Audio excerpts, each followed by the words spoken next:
Good morning, my students. Today our lecture is maxillofacial prosthesis.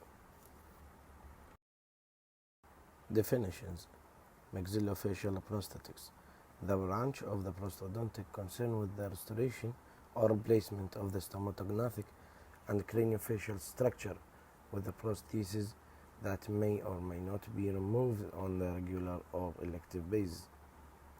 Maxillofacial prosthesis is an artificial device or any prosthesis used to replace a part of all of any stomatognathing and or craniofacial structure. Sorry. Maxillofacial defects may be caused by congenital malformation, trauma, or surgical resection.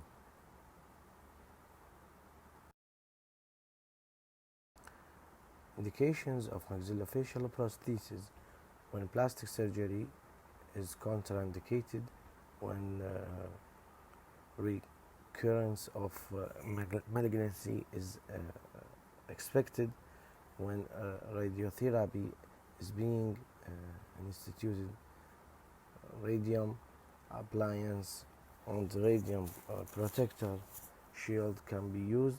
Temporary maxillofacial prosthesis can be used when plastic surgery requires various steps.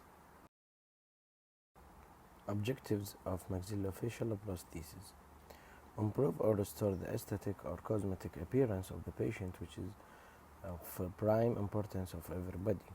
Improve or restore the function, and that includes speech function in patient with palatal loose part of the jaw, nutritional function in the patient with the part of the jaw, avoid escape of the food to the nasal cavity in children with a cleft and overcome feeding problem. Protect the tissue. To protect the adjacent tissue as in radium protective, also protect wound, stop bleeding and carrying medication after surgery. Protect the teeth as in mouth guard contact support. Therapeutic or healing effects by placement of radium applicator. Physiologic therapy to raise the morale of the patient, plus help in healing fracture segment in case of fracture face.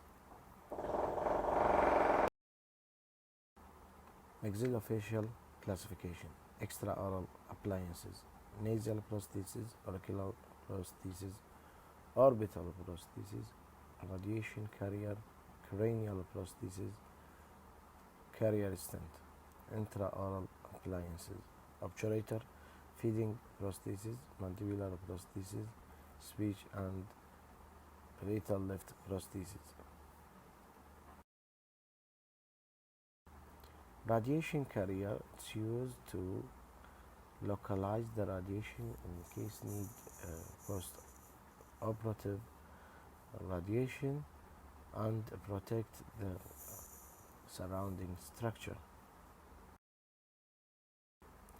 Cranial prosthesis is used to replace the parts of the skull that's missing during the surgery or trauma. Carrier stent is used to carrying the dressing or pack or carrying the tissue and work look like the surgical stent.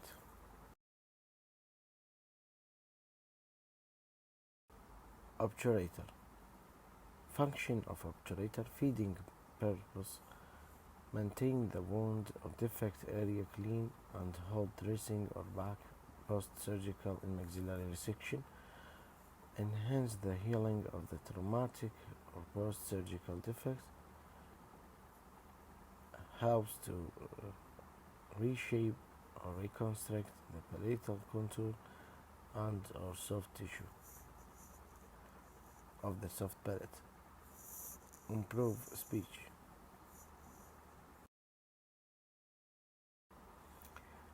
Obturator divided into three types according to the period of the use of the appliance. First, surgical obturator. A temporary maxillofacial prosthesis is inserted during or immediately following surgical or traumatic loss of a portion or all of one or both maxillary bones and contiguous alveolar structure. The surgical obturator is secured either by palatal screw or sutures or circumzygomatic wires. All denture can be used as a surgical obturator, but it might create some problem because of the denture mostly not fit as before surgery. Therefore, relining may help to improve patients' acceptance and tolerance. It is mostly used for 10 days, more or less, depending on the trauma treatment plan.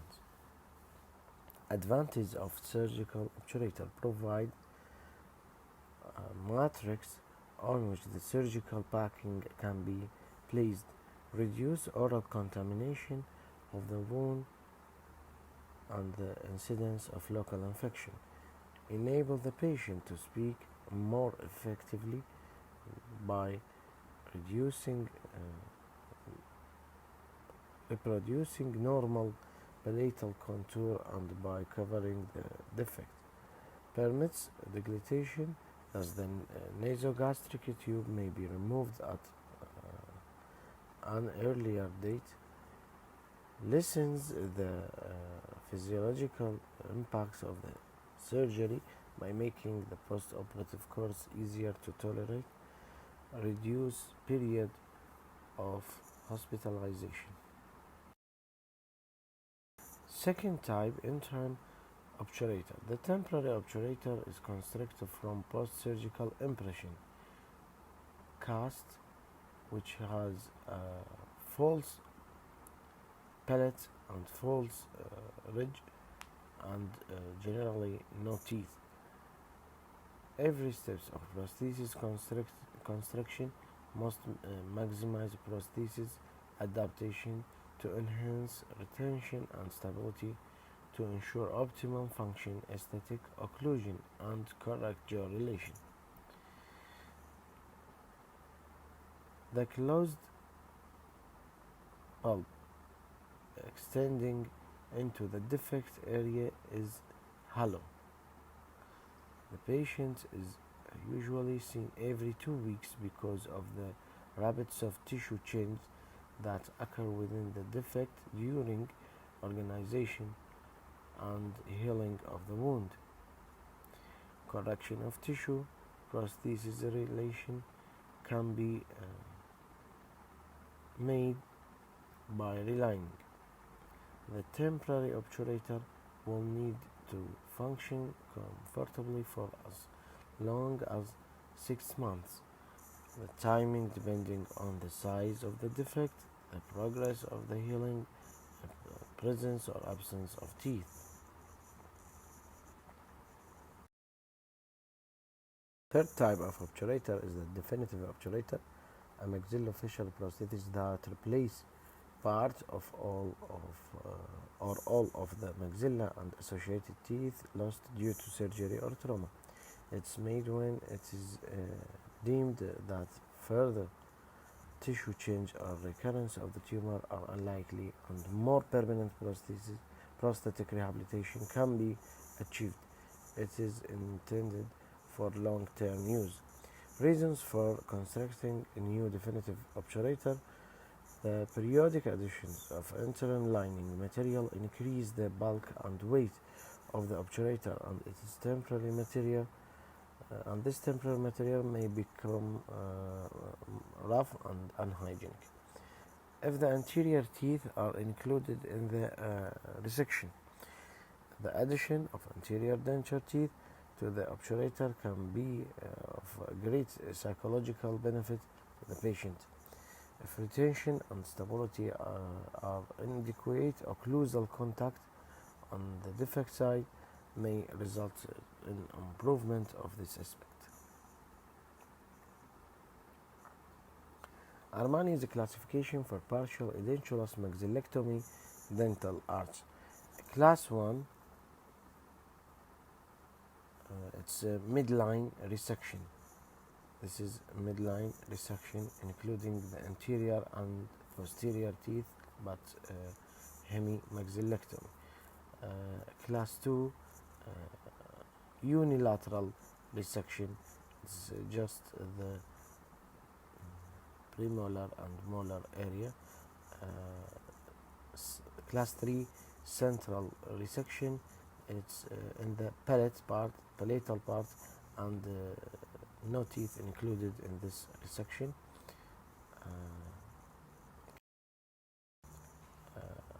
Bilateral anteroposterior resection, include it's look like the hemisection, but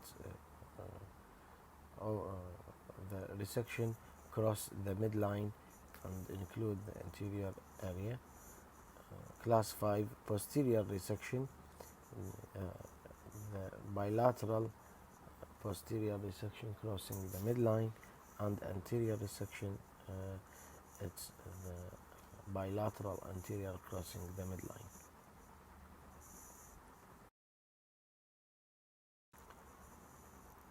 Feeding prosthesis is used in the cases of the cleft palate in the newly born child to improve the feeding and prevent the escape of the milk to the nasal cavity. Speech aid prosthesis. The defining characteristic of the speech aid prostheses are that they are functionally shaped to the palatopharyngeal musculature to restore or compensate for area of the soft palate that are deficient because of surgery or congenital anomaly. Such as prosthesis consists of the palatal component, which contacts the teeth to provide stability and the anchorage for retention. A palatal extension, which cross the residual soft palate, and a pharyngeal component, which fill the palatopharyngeal part during musculature function, serving to restore the speech valve of the palatopharyngeal region. Left prosthesis. The defining characteristic of the palatal left is that it positions a flexed soft tissue posteriorly and superiorly to narrow the palatopharyngeal opening for the purpose of improving oral air pressure and therefore speech. Patients who exhibit a structurally normal soft palate and pharyngeal part can demonstrate hypernasal speech caused by the paralysis of the regional musculature. This condition is referred to as palatopharyngeal incompetence because the failure lies in the function, not in anatomic deficiency. The prosthesis of the speech aid and palatal lift is similar, but the difference in the cause of the uses.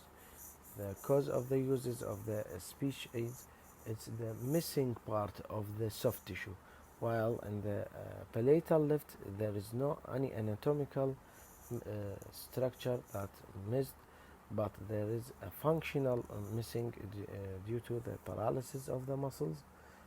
So when we looking to the appliance, we can't distinguish between them just by the cause of the uses.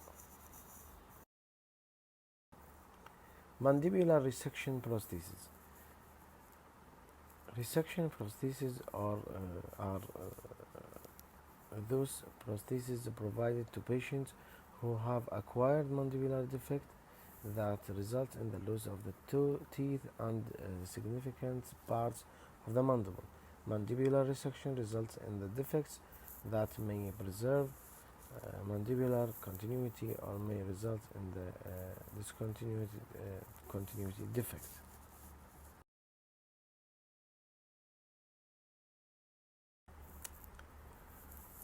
Counter and Kurt's classification of the mandibular resection.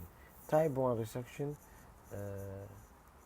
In the type 1 resection of the mandible, the inferior border is intact and normal movement can be expected to occur. In the type 2 resection, the mandible is often resected in the region of the second molar, premolar, and first molar area, included the ramus. Type 3 resection produce a defect to the midline of the further towards the intact side, leaving half or less of the mandible remaining. It's look like the type 2, but the resection crossing the midline. Type 4 resection would use the same design concept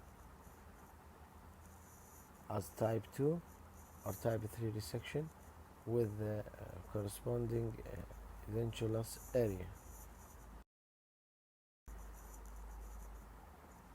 In the type 5 resection mandible, when the anterior or posterior denture bearing area of the mandible has been surgically reconstructed, the removable partial denture design is similar to the type 1 resection design.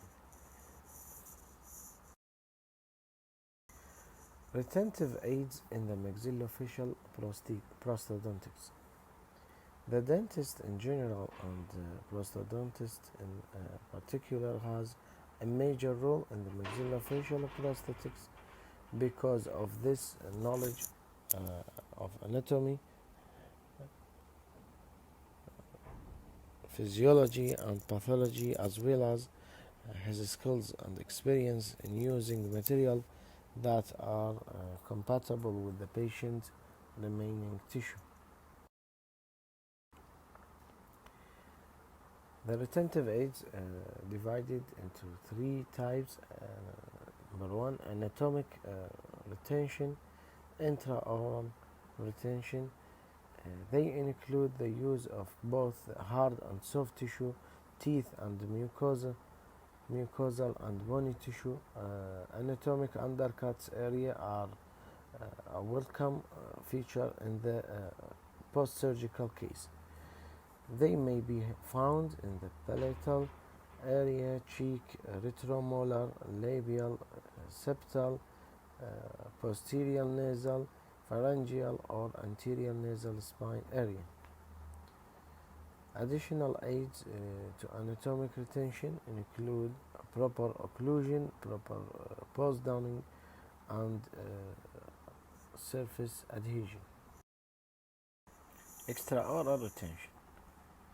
They necessitate the use of both hard and soft tissue of the head and neck area.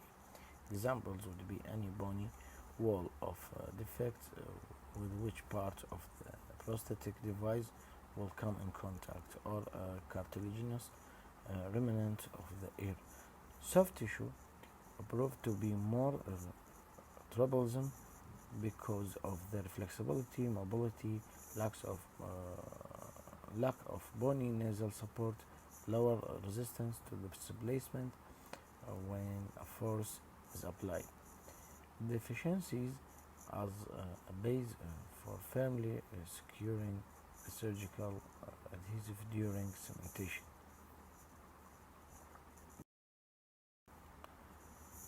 The second type of the retentive aid is adhesives.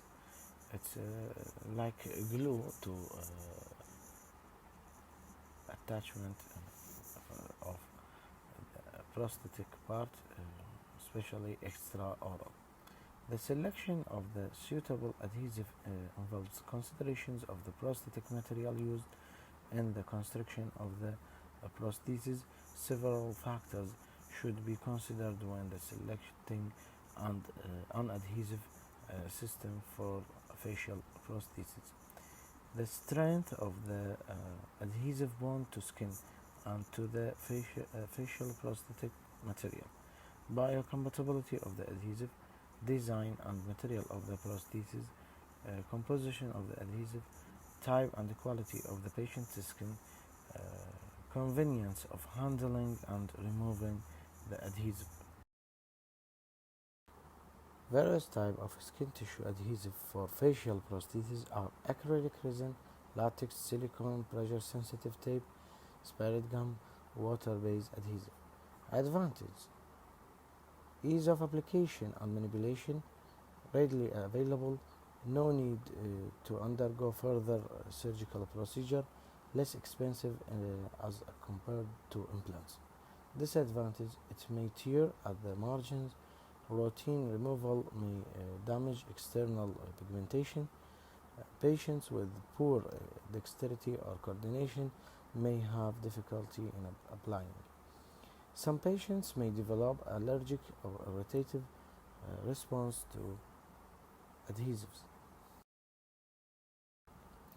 The third type of retentive aid is mechanical retention. Eyeglass, a possible mean of retaining a nasal prosthesis by utilizing newly designed eyeglass frames for the patients who has had the bridge of the nose surgically removed. The eyeglass frame should be opaque in color rather than translucent to prevent retention marks from becoming visible. Magnets. Magnets used widely in the retention of maxillofacial prostheses and in different ways. Cast clasp. The most common method for retaining an intraoral prosthesis used a cast metal clasp which enters and undercuts of teeth.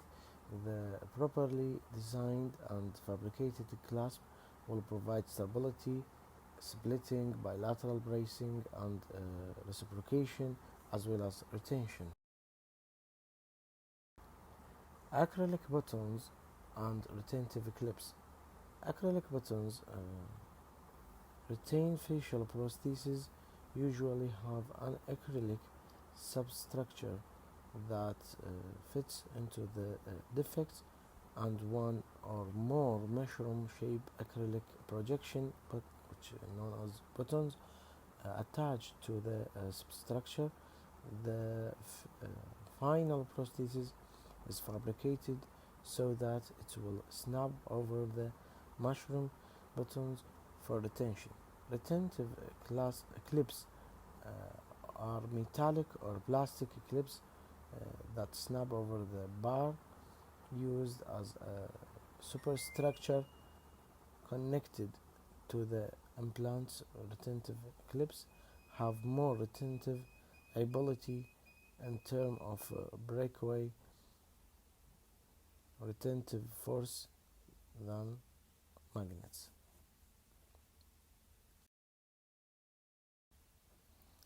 Implants. The successful clinical development of intraoral and extraoral implants to retain denture and other prosthetic replacement.